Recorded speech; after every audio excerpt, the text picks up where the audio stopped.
لا لا انا قرر اللوكانتا مدير iptal ya. Tamam. Hani gerçekten millet ilacı ha. Hani beyiş millet ilacı. Altın özderi bakın güzel mi? Allah'a abone abu arabanın yanından abone. Ha abudan böyle geç. Bakın benden.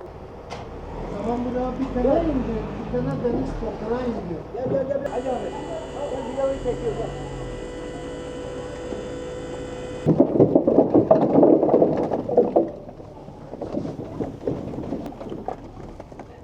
Az ileri yap.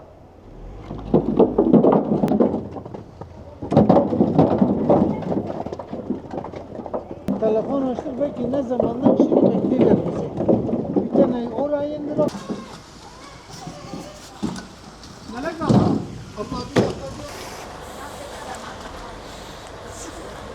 Kuzu kemikli ve dana kemiksiz kavurması yanı sıra nefis çorba ve sulu yemek çeşitleriyle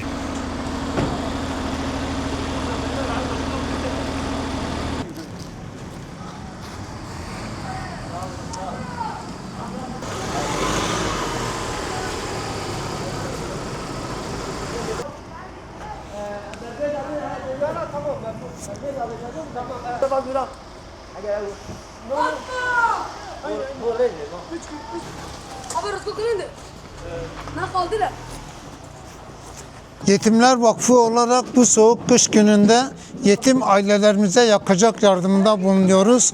Allahu Teala hayırseverlerin yapmış olduğu yardımdan dolayı hayırlarını kabul etsin.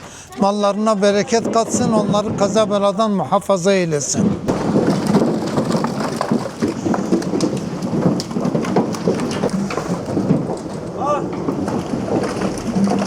Tamam bekle.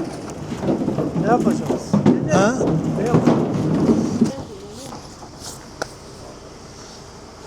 Abla.